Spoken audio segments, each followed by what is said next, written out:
Hey, it's Damon Gettier Associates, brokered by Real. Today's a continuation of our series that we call the Genesis Project, which is buying and selling real estate from the very beginning until the end. I've been doing this for 20 plus years and sold literally thousands upon thousands of homes. And so what I'm bringing to you is my years of experience, trials, and tribulations. Today, what we're going to talk about is trying to be as informed a home buyer as possible. And to do that, you really need to start doing your homework before you start looking at houses. And that's why we made these videos, so that you can start learning the processes and learning things you need to look for and questions you need to ask before you actually start looking at houses. So I don't believe in leaving things to chance or happenstance. I think that's a really bad way to buy a house. And if you're looking at spending hundreds and hundreds of thousands of dollars on a house, you're going to look at buying a house and putting a 30-year mortgage on it, most likely, which means this is something that you're going to be, not going to say stuck with, but you're going to have a relationship with this for 30 years or until you sell it. And that's not something you want to take lightly. And so let's do a little bit of homework and we'll do it together. I highly suggest you look at checking out your choice of home inspectors, termite inspectors, radon inspectors before you start looking for a house, and not when you are looking for a house. And the reason I say is you want to make sure you're comfortable with someone. So call them up, ask them what they do, what they look for, get references, ask friends, family members who they've used before.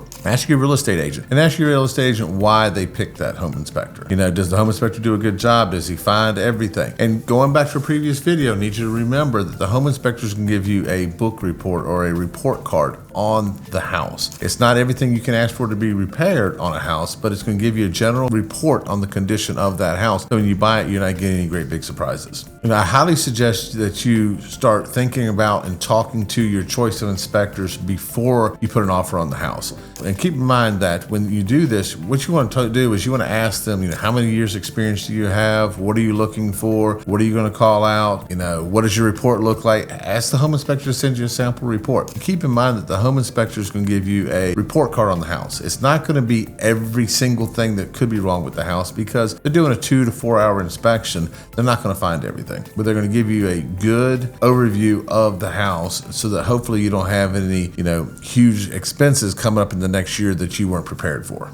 One real important question to ask the home inspector is, what do they inspect and what do they not inspect? And the reason I say that is most home inspectors don't inspect chimneys. If the house has a chimney and you want it inspected, you're going to need a chimney inspector. Most home inspectors, they'll give you an overall condition of the HVAC. They don't do an actual inspection because they're not HVAC technicians. So if the HVAC's of particular importance to you, you would want to have an additional inspection from an HVAC technician to go in and inspect it and make sure that it is functioning at the performance level you want to inspect. And keep in mind that while the home inspection is for your benefit, and also the contract, you got to look at how the contract's written. The contract's written that if something's beyond its serviceable life, it's not a defect, and which means it wouldn't have to be fixed or replaced. So if an HVAC's 20 years old and the average life for that particular unit is 15 years, if it's serviceable, if it's running correctly, then you couldn't ask for that to be repaired, and you couldn't challenge that in the contract. And so the definitions of stuff do make a difference. And so you want to be sure when you're looking at stuff that you know exactly what you're looking at and why you're looking at it. If you're any questions on the roof at all, I'd have an actual roofing contractor go out and look at it. Not your cousin Neb or Billy Bob. I would actually have a roofing contractor go out and look at the roof and see the quality of the roof. HVAC, I would have an HVAC technician go out there and look at and evaluate the HVAC. You're the one buying the house. HVACs have gone from $3,000 to $4,000, $5,000 to $8,000, and we're seeing a lot of them $8,000 to $10,000, $12,000 now. It's a really big expense. If you're concerned about it, have it checked by a licensed person in that field.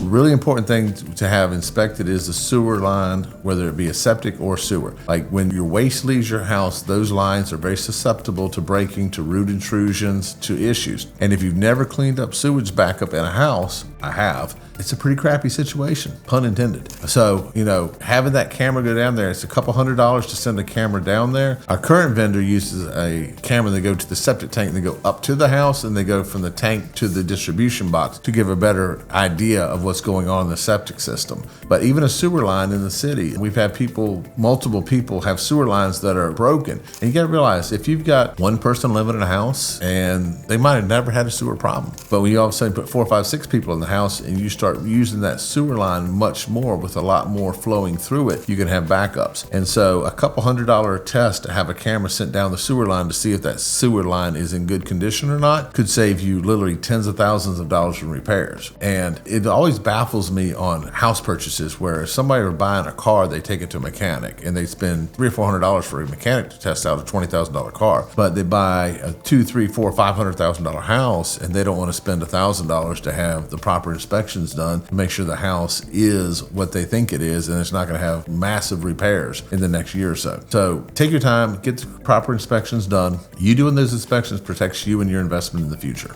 There's no nice way to say that there are 2 or 3 classes of home inspectors, but there are 2 or 3 classes of home inspectors in our industry. And how agents pick them baffles me. We have one agent that will give you a list of 3 home inspectors, and they just put 3 home inspectors on there and you pick. What baffles me about that is which one does a good job. Like an agent has experience. They know who does and who does not do a good job. They should be recommending to you who does a good job for them. The next home inspector we have is one that we call the code enforcer. And the code enforcer he's looking for anything that goes against current code. And you have to reference your contract again. The inspection is not a code inspection. It is a home inspection. And the reason that's important to note is that a house built in 1930 doesn't have to match codes today. A house built in 1930 has to match codes from 1930. So a house built in the 1930s doesn't have to meet 2020, 25, 30, 35, 45 codes. It has to meet code from 1930. And think about rationally, if the house built in 1930 is still there, that thing's probably in pretty good shape. I mean, it's pretty solid. Now, there could be things about it that need to be updated, but those are things that you as the buyer can take upon yourself. What we're looking for, and with the contract references, is it's got to be safe working order, not current code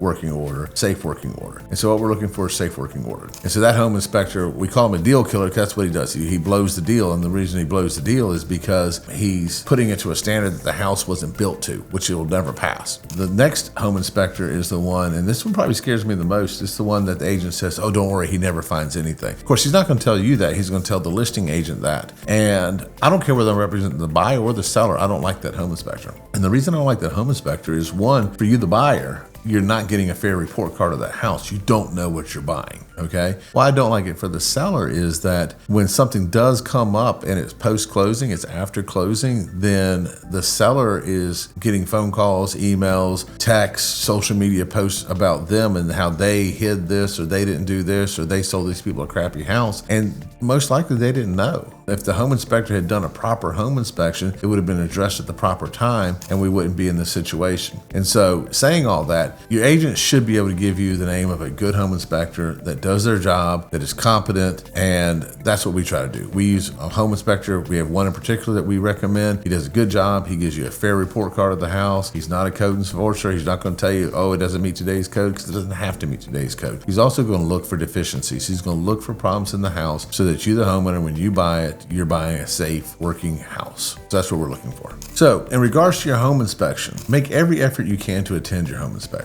And the reason I say that is because when you get a report, it's going to be 30 or 40 pages long. I don't know if you're reading 30 or 40 pages, but when I'm buying a house, when I'm doing anything, I don't want to read 30 or 40 pages. I want to know what's in it. There will be a summary, but you need to understand what the summary is. And so if the home inspector says something like moisture detected in back bedroom, you're going to go into the house, you're going to look at the report, and you're going to be like, what is he talking about? You're going to walk around the house, you're like, I don't see moisture, okay? They're going to have a moisture meter, which is just 2 prongs and it senses conductivity between those 2 points. You want to know where it is. You want to be able to be like, okay, I see that. And then ask the home inspector, well, what do you think caused that? Well, there's a gutter right here. I imagine there's probably some moisture coming in there, or it's right beside the chimney. A lot of times the flashing's wrong. You need to be able to ask that question, why? If he says, hey, there's reverse polarity in this bedroom. Well, in the report, it might say reverse polarity in the master bedroom. Well, which outlet is it? I mean, there's 4 walls and there's 2 sockets on every wall. Which wall is it on? I mean, I need to know. If you're there, you'll know. The caution I'll give you, though, is when you go to do that, let the home inspector do their job. Like, don't be so engaged in conversation that you're distracting them.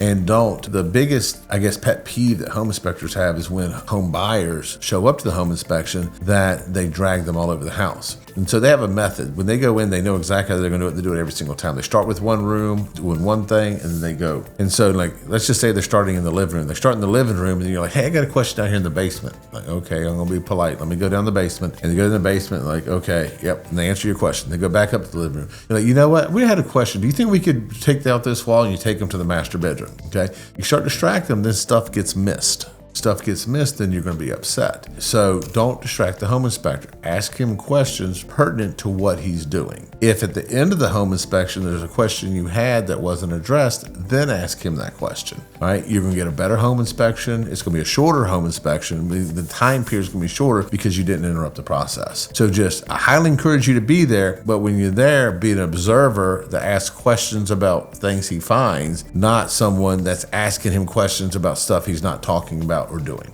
Just a real big hint there. Another key point about home inspections, we hear this all the time. Hey, can you do it this evening? Hey, can you do it on the weekend? No, they operate during business hours. Multiple reasons, okay? Home inspectors do home inspections during business hours. If you happen to get one after hours on the weekend, it will probably cost you twice as much. Why? Because home inspectors work 8 to 5, Monday through Friday. They don't work nights, they don't work weekends. So if they do one, it's gonna probably cost you twice as much to do it. The other thing is this, also asking a homeowner to exit the house during that time frame. And I know you think, hey, they're the one selling the house, I'm trying to buy the house, but the home buying process is very intrusive on a seller anyways. And so not only do they have to vacate the house for every showing, now you're coming in to get their house inspected. They don't want their house inspected. They're fine with their house. You're doing the inspection, and now you're going to do it and make them leave the house when they're on the evenings or on the weekends when they have family and everything. It's just intrusive. So if you want to attend the inspection, you're going to have to take time off. And I tell everybody this, and look, I can say this in a video and you can't get so mad at me.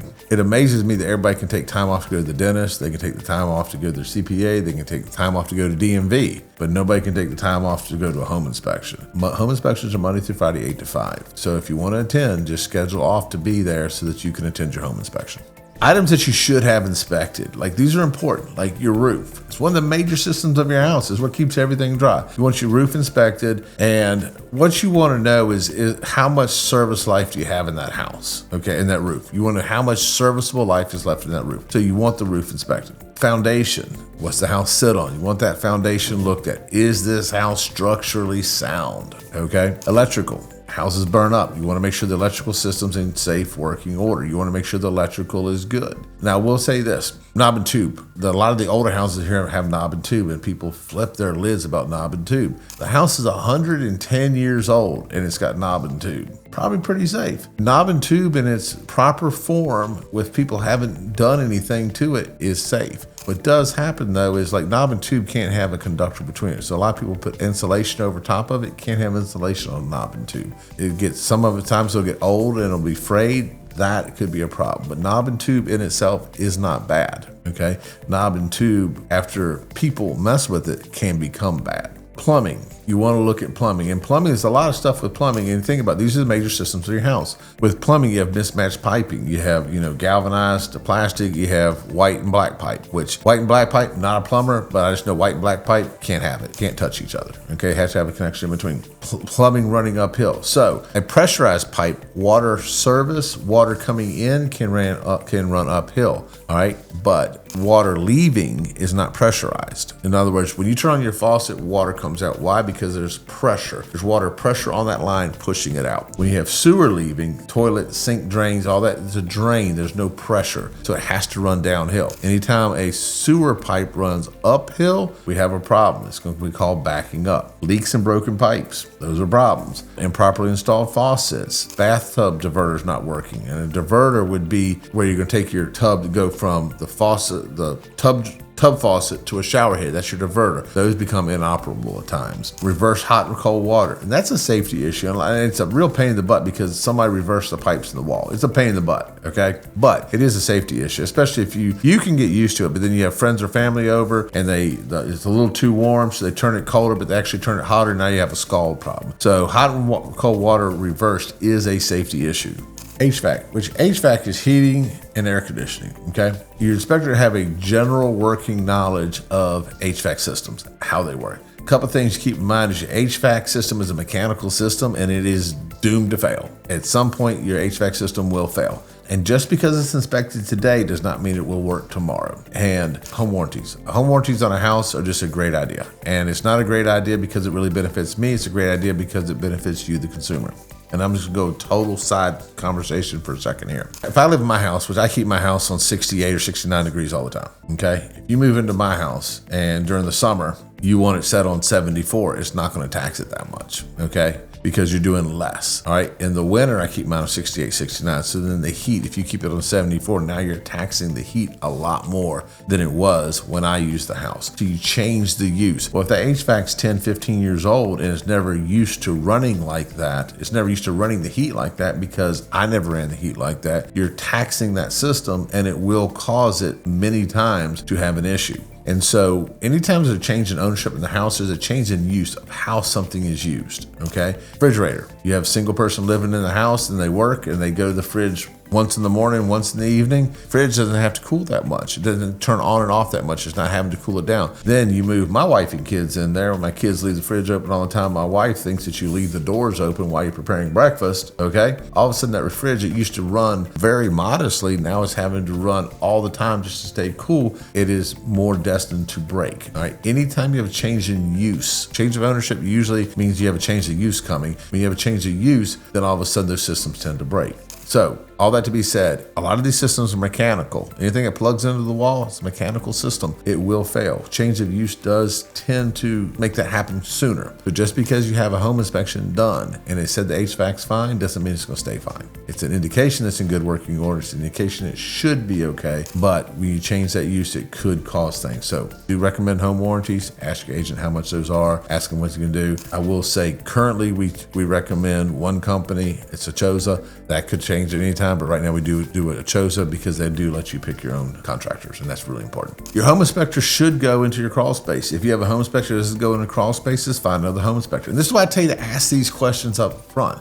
Like make this list and ask them up front. Do you go in the crawl space? Do you inspect the roof? Do you inspect the foundation? What's your HVAC knowledge? Okay. If they don't go in the crawl space, then they can't tell you what the structure of the house is. Now, what's it sitting on? That's your foundation. That's in the crawl space. You know, they can't tell you if there's leaks down there. They can't tell you if there's rot down there. They can't tell you any of that stuff. They need to crawl in the crawl space. Attic. They need to go in the attic. A lot of times you can't see a leak from outside of a roof. Most times you can't see it from the outside of the roof, but you can see it from the inside of the roof. You need to look at the attic. We've had people that they wanted more storage upstairs, so they cut all the bracing out of their attic to put more storage up there. Well, I mean, now the whole structure has been compromised and we have a major issue. Now we got engineers in there and contractors in there to resupport the roof the way it was supposed to be done. Those are things you need to know, whether they do it or not. They can do an outside evaluation of a chimney and see the structure of the chimney. Most of them won't inspect the inside. They don't inspect the flue, but they can inspect the outside. We've had many cases where chimneys are pulling away from the house where there's a 2 or 3 inch gap where the chimney's pulling away, which means that sometimes it's going to fall, which is very dangerous. It's structurally dangerous and it's dangerous to any bystanders, cars, people, pets, anything that could be standing around. Porches, decks, patios, are they going to look at that stuff? Retaining walls, sheds, what are they looking for in those things? Gutters, downspouts, drains, all those things. Flashing. Flashing is probably one of the major things, whether it comes to gutters, whether it comes to chimneys, whether it comes to roofs. Like flashing is just really important. It's the major thing that keeps water from seeping in places it shouldn't seep in. And so if they're going to be inspecting your house, you need to make sure they're inspecting the flashing of the house. So we suggest a minimum of a home inspection, radon inspection, and a septic/sewer inspection, whichever it is. If you have a septic inspection, if you have a sewer inspection. Those three. And we haven't talked much about radon, so let me talk about radon for a second. So radon's a gas that happens naturally. It's everywhere. All right. And the EPA, for whatever their reason, they established that, and they really can't say why they established it, they just did, that failing is 4.0. And it's 4.0 pico units per liter, or something like that. Pico something. 4.0 fails. 3.9 passes. Don't know how you die at 4.0, live at 3.9, but that's what they say. They don't really say that. They just say 4.0 is failing. And you have to have any structure, you're supposed to have any structure taller than 3 stories tested. So if you're in an apartment building, you're the 4th level, you don't have to have it tested, but 1, 2, and 3 should have it tested. I will tell you that is a bad feeling. It happens often, not quite often, but it happens often. It happens every year where we get in a state where someone died of cancer and we go in and when we sell the house and get it tested, it tests high for radon. Radon's the second lead of cancer death in America. First is smoking, second is radon. It is a problem. It's a real problem. And we've had houses that test, sub 4. We've had houses test as high as 120, which is just devastatingly high. And so you need to have the house tested for radon. It's a colorless, tasteless, clear gas you cannot see. What it does actually, when you breathe it in, it actually explodes in your lungs and causes damage in your lungs. And then it's particularly harmful to anyone that smokes because those lungs don't heal themselves with the nicotine or the tar inside of you. They don't heal themselves, and so it's particularly deadly to anyone that smokes. But radon test is like $120. And I will tell you that it doesn't fail if it's over 4, but if you have anything over probably a 1.5 or a 2 on your own, I would get it remediated. And remediation, there's a bunch of remediation companies in there. Ask your real estate agent for recommendations. But even if your house passes and you still have over 1.5 or 2 picoliters, I would probably get that remediated on your dime. The seller wouldn't be paying for that, but you would, just so you have a healthier house. The side benefit of a radon system is it does give a drier basement. And the reason it does is it actually ventilates under the slab, pulls air out from under the slab, which is where the radon would come up through, and vents it outside, so you do get a drier, less musty basement by doing that. So side note on radon. A lot of buyers get scared of radon and say, I don't want a house with radon. Okay, don't buy a house. Don't rent a house. Like, I don't know where you're gonna go, but you're not gonna live here. Every house here has radon, all right? Every house has radon. It's just the level of radon that is acceptable. So if you want a house with no radon, don't buy a house. Probably just quit living anywhere around here because every house has radon. It's a naturally occurring thing. It happens everywhere. You can reduce the risk with radon mitigation systems. And a lot of the counties now, they have a passive system built into a brand new one. It's just like a chimney from under the slab out, and it naturally wicks radon out that way. But there will still be a measurable amount in every single house out here. I've never seen a house ever test 0. There's always radon. It's just how much is livable for you. And if it's more than 1.5 or 2, I would just get it mitigated. That way you don't have to worry about it. Over 4, it should be mitigated per EPA standards. That concludes today's video, and that's a wrap on what you need to know to be an informed buyer during the home buying process. If you're in the market to buy a home anywhere in the United States of America, reach out to me. Like, we have Southwest Virginia covered with our team, but I literally have agents that I work with in my network all across the United States. If you're looking to buy a home, reach out to me. I can promise you I have an agent in your market. Would love to help you out with that. If you're in our market, please reach out because we have the best trained agents in the Valley, in Roanoke, Salem, New River Valley, Lynchburg, Martinsville, Lexington. We have the best agents. Reach out to us, please. Would love to match up with one of our agents. If you enjoyed this video, make sure to give it a like and comment below with any questions that you might have. Don't forget to subscribe and click the bell notification to be notified of future content when we release it. See you next time.